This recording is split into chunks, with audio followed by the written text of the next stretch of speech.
A wide and full stereo mix of a track is a dream of every producer. What makes such a mix so fantastic is the presence of a sculpted stereo width that is not present in a mono mix. Beginner producers already know a bit how to work with stereo width. Some just use Ableton's utility and its width knob. Others try stereo width plugins like Soundtoys Microshift, but sometimes they either don't work as they should or they just make everything sound worse. In this video I will explain why this happens, and I will teach you the third way of making your mix wider that in some cases can outperform both utility and stereo width plugins. All three stereo widening techniques will be used on my clank and slur style beat.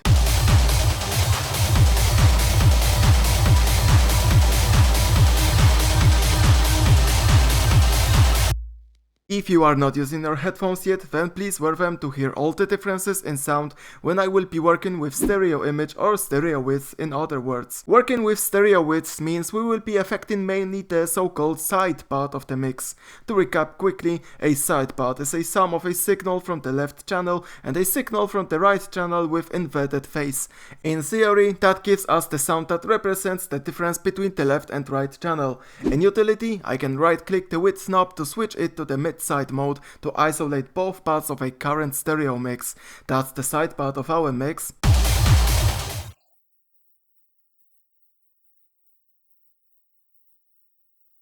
On the contrary, a normal sum of both left and right channels is the mid signal.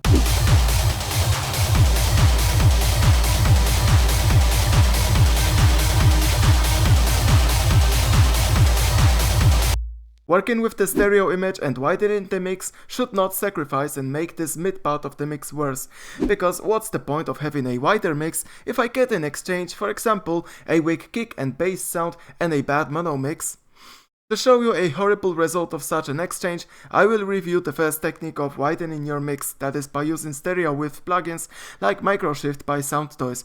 It's an effect that utilizes both panning, micro pitch shifting, that is applied differently for both left and right channels, and delay to increase the stereo width. On top, we have a dry wet knob with which you can blend the processed signal with an unprocessed one. The delay part of this plugin is for us most concerning. If we consider setting the dry wet knob to 50%, it's as if I had two exactly same sounds on two separate channels, playing with an equal volume. I said the Microshift also uses panning, so let's pan the first channel to the left and the second one to the right. It's time to add some delay, that is, along with the panning necessary to create stereo width, because as of now, when I play the lead sound, we can clearly hear it's in mono. Just to prove it, I will use an utility on the master channel to isolate the side part of that lead. But once I add just a bit of delay,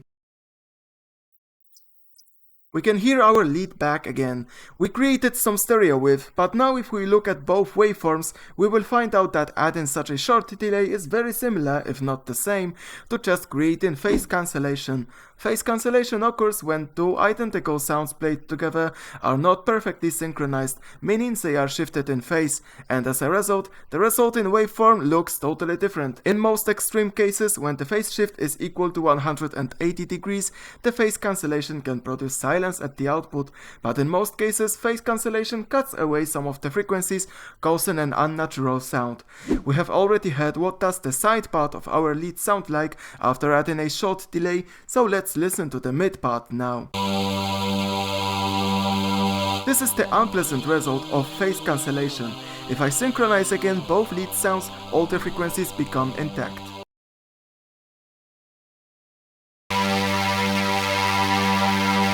Before we go further with the explanation, let me advertise myself quickly and just say that if you wish to have other sound design or music production subjects explained in such an easy and practical way, consider going onto my website to learn more about my private music production lessons.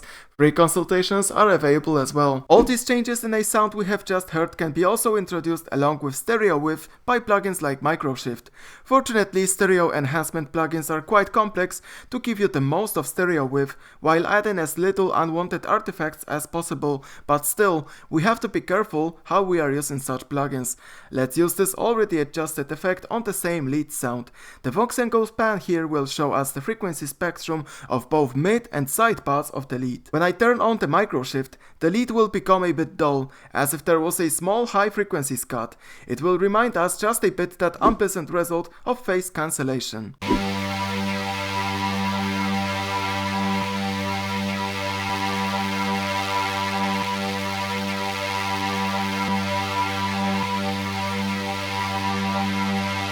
The difference in the sound quality is subtle, but that's because we are using the microshift plugin on a right type of sound.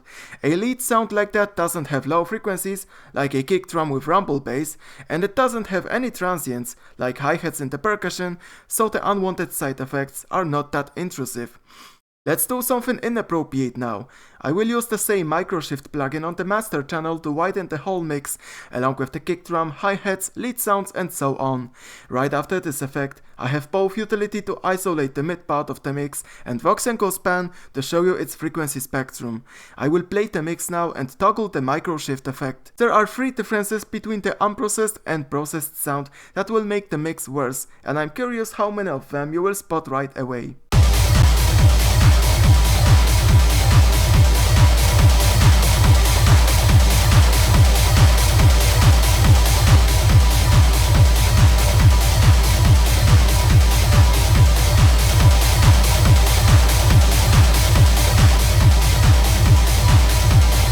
The first difference, and the most obvious one, was that the mid part of the mix, or just a mono mix in other words, became muffled, as if it had less high end. We could hear the same thing in the lead sound example from a minute ago. The second difference is that the kick drum and rumble, so just the low end of our mix, became blurred and non-precise. Without microshift, the kick and rumble alone sounds like this. But with this effect turned on, our track foundation gets bad. The third difference is that hi-hats after using microshift also get kind of blurred. Without stereo enhancement, the hi-hats played in mono are clear and we can hear all the transients. With the microshift on,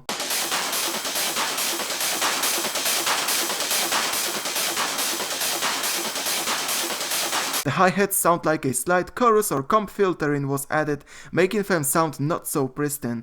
Once we know all 3 differences, I will toggle on and off the microshift when the whole mix is playing once again, just to get a full image of how not to use stereo widening plugins.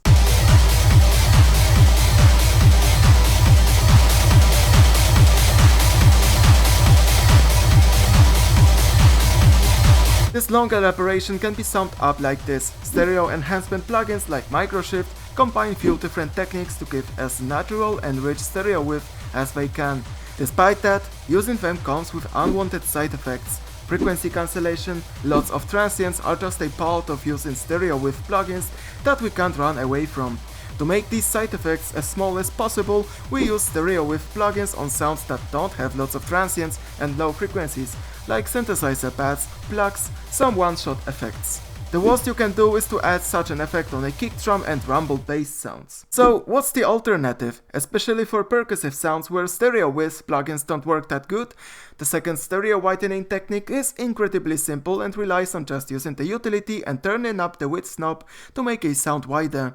It's best to control the stereo width of each sound separately, but just for the sake of comparing this technique to using stereo width plugins, I will use a single utility on the master channel too. With a single key press, I toggle between widening the mix with microshift and widening the mix with the utility. At first, I will play the stereo mix and compare both approaches.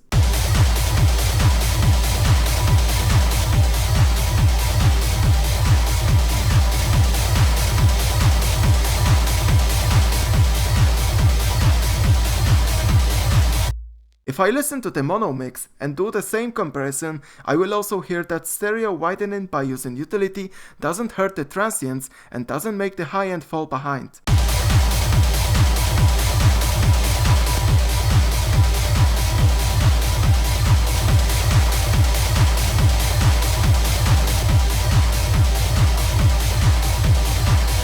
And finally, I will listen to the side part of the mix only. That's the moment where we discover where does the width knob lose with the microshift effect.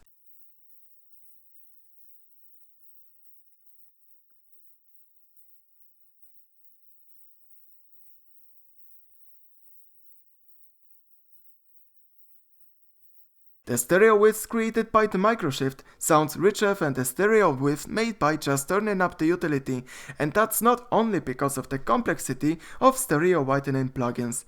Such plugins have a fundamental difference from the width knob. They create an extra stereo width, while the width knob can only enhance the already existing stereo image.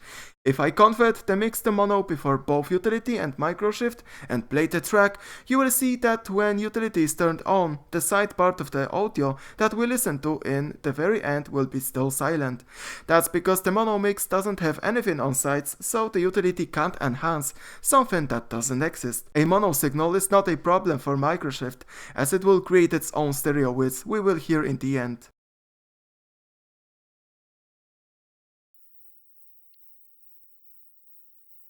We come to the second conclusion. Using just the utility to increase the stereo width sounds more natural and adds no unwanted side effects, unlike stereo width plugins.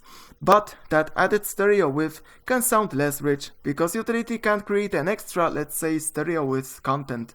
There is a middle ground solution to that problem, besides just combining both approaches at the same time.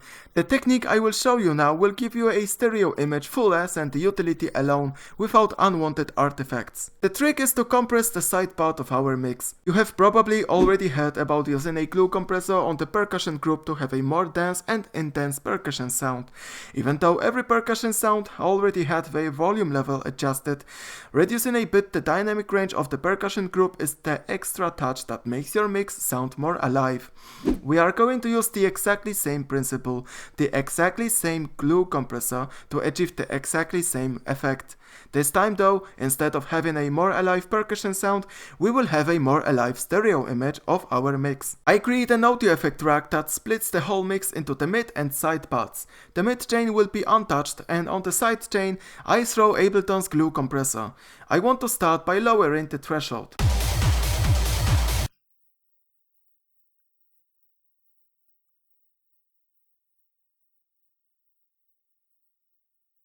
The compression made the output quieter, so let's add some makeup gain.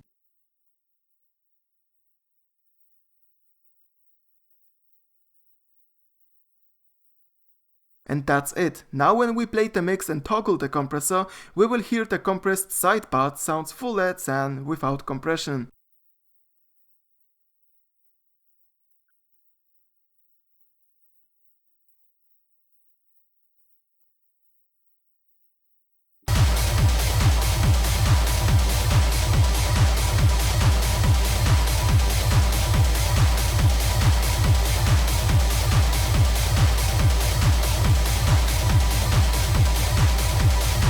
Now we will listen to the stereo mix. I will play the beat and compare using glue compressor to just turning up the width knob.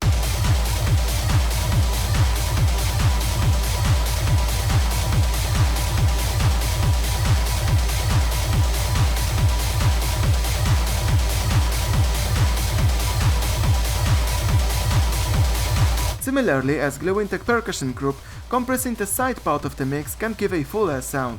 Working with just threshold and makeup is a good start, but of course you can play around with attack and release to fine-tune the so-called rhythm of the compressor. But because this will not give a large influence over the sound, I will let myself not cover these knobs in today's video. And that means the end of today's tutorial, so thanks for watching.